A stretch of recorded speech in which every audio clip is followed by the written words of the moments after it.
感谢天人师德，感谢老群人贤老大德，感谢Tian师慈悲, kasih terima kasih juga para bijaksana sekalian. Malam ini kembali kita dalam karunia besar dari Laomu, karunia besar dari para guru suci, realisasi dari pandita beliau. Kita masih mempunyai kesempatan di sini untuk belajar bersama lagi.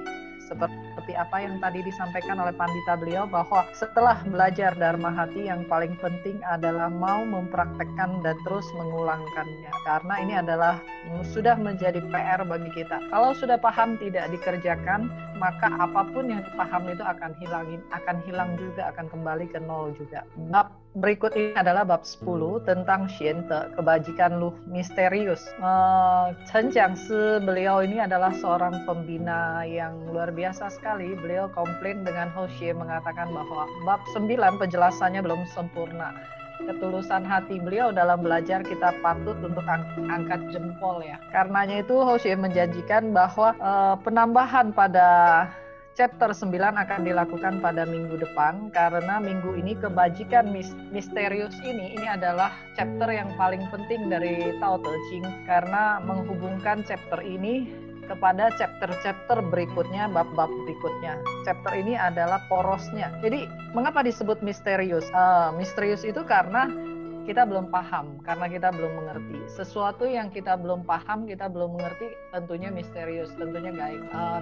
Para bijaksana yang Hou Xie hormati, sama seperti kita tidak mengerti tentang Tao, kita belum mengerti tentang roh suci kita tidak mengerti bahwa hati khayal kita adalah bersifat sementara, 7 indera kita bukan jati diri kita sebenarnya, tubuh kita ini hanyalah pinjam pakai, sama seperti kita tidak bisa menalar dan menerima semua kenyataan itu, maka semuanya ini menjadi misteri dalam kehidupan kita. Tetapi kalau kita sudah paham, kita sudah punya keyakinan yang mumpuni untuk mengerti semua itu, dan dengan dasar-dasar yang jelas, tidak hanya sekedar pendapat pribadi atau karangan belaka, maka kita akan bisa punya keyakinan yang pasti kepada roh suci kita. Hari ini membahas tentang kebajikan misterius, itu adalah bertujuan untuk menumbuhkan kembali keyakinan kita. Konfusius beliau menyampaikan bahwa Tao tidak meninggalkan manusia, tetapi manusia menjauhkan diri dari Tao. Mengapa kita menjauhkan diri dari Tao? Karena kita sudah dikendalikan oleh 7 indera kita. Karena kita sudah dikendalikan oleh hati khayal kita, sifat-sifat duniawi kita, keinginan duniawi kita yang sebenarnya tidaklah kekal, yang sebenarnya adalah bersifat sementara. Karenanya itu roh suci kita berasal dari Tao. Roh suci tidak akan memaksakan keyakinan kepada kita, karena pada dasarnya roh suci adalah netral dan sempurna, kekal dan abadi, sama seperti Tao. Kalau ada yang memaksakan keyakinan, maka itu bukanlah Tao. Hakikat sejati itu tidak perlu dipaksakan. Karena apa?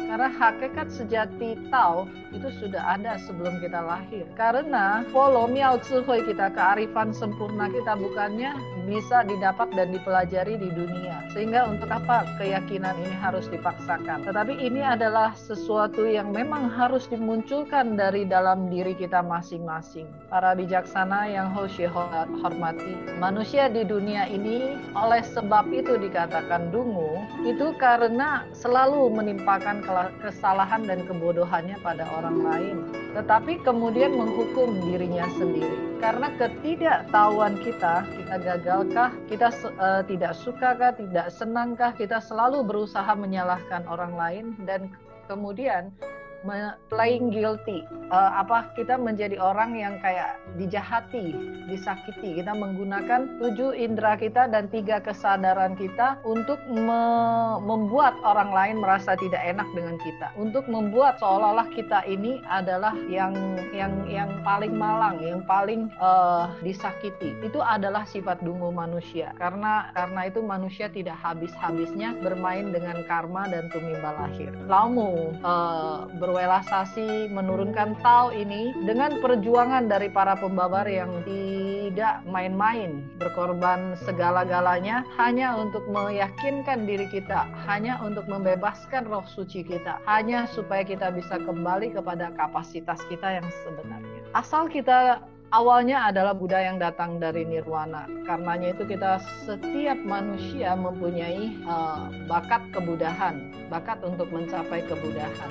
Kalau tidak percaya bukan berarti tidak ada, tetapi karena kita tidak sadar saja. Roh suci berasal dari Li Tian, kemudian Tao melahirkan Qi Tian. Qi Tian, roh suci memanifestasikan diri menjadi San Hun. San Hun itulah kalau roh suci kita disebut Ling Xing.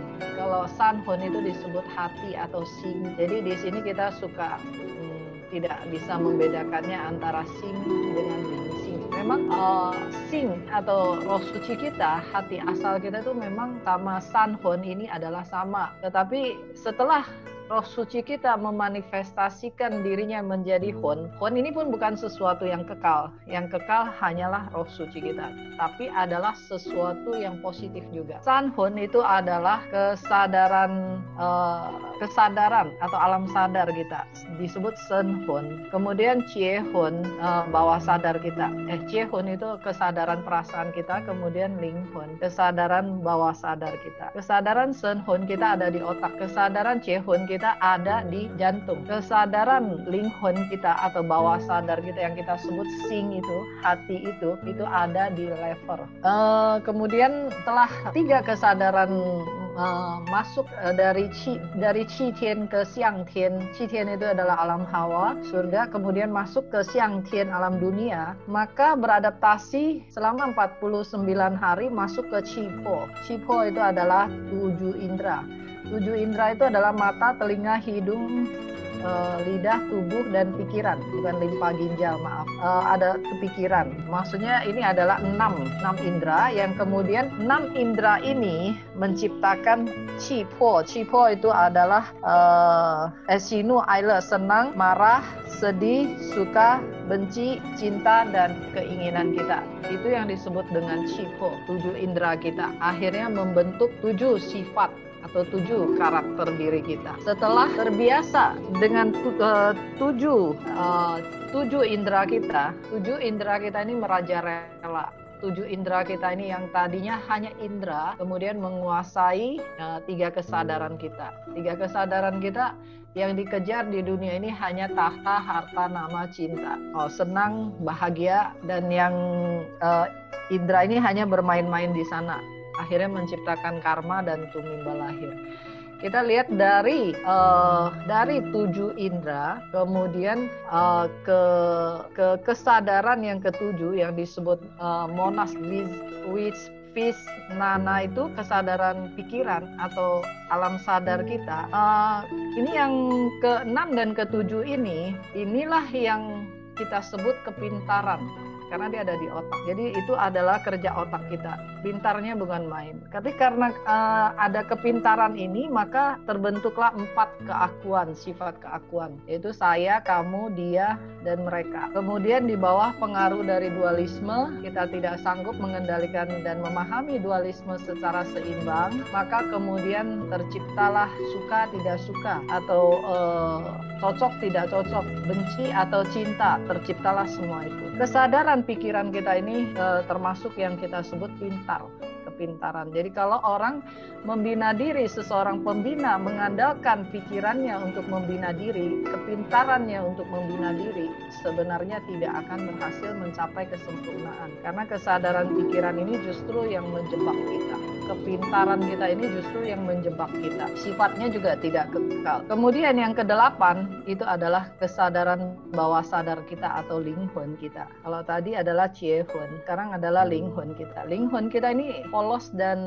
kalau boleh dikatakan polos dan lugu, cenderung bodoh apa ada. Jadi apapun yang kita lakukan, apapun yang kita kerjakan selama 60.000 tahun itu akan terekam di sana tanpa ada seleksi, tanpa bisa dikoreksi sama sekali. Itu tersimpan dengan sangat rapi, ibarat katanya gudangnya di sana. Dan itu akan muncul setiap saat apabila ada interaksi sesuatu kepada 7 indera kita. Apabila kita contohnya kita bertemu seseorang, orang itu bisa jatuh cinta, itu juga karena ada karmanya. Ada bawah sadarnya, ada timbul memorinya. Kemudian kita tidak suka dimarahin orang, rasa tidak suka ditimbulkan ini juga karena ada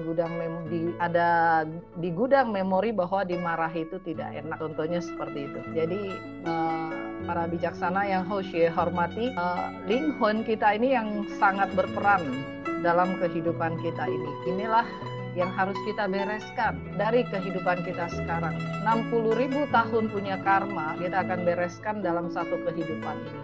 Kira-kira kalau kita tidak dapat petunjuk tentang Tao, kira-kira mudah nggak? Kira-kira kalau kita nggak dapat perlindungan dari para guru suci, perlindungan dari Triratna, kita tidak dapat kesempatan untuk beramal besar, kira-kira mudah nggak kita buat kita untuk menyelesaikan penumpukan karma kita selama 60.000 tahun. Karena ini bisa muncul kapan aja. Di dunia ini kita lihat orang bisa yang kalau kehidupan lampau dia pernah bunuh diri, kehidupan sekarang dia akan terus melakukan bunuh diri. Niat bunuh dirinya nggak bisa hilang. Kemudian kalau dia bunuh diri pada jam yang sama, nanti kehidupan yang akan datang dia juga akan bunuh diri pada waktu dan jam yang sama. Keinginan itu akan terus timbul di bawah sadarnya. Dan itu penderitaannya luar biasa. Misalnya orang yang pernah terlahir ke alam neraka, maka ketika dia lahir jadi manusia, sifat dungunya itu masih akan ada. Kalau yang pernah lahir ke alam setan kelaparan, setelah dia lahir ke manusia masih kelihatan tukang makan, gak berhenti makan laku. Jadi bawah sadar kita selama 60.000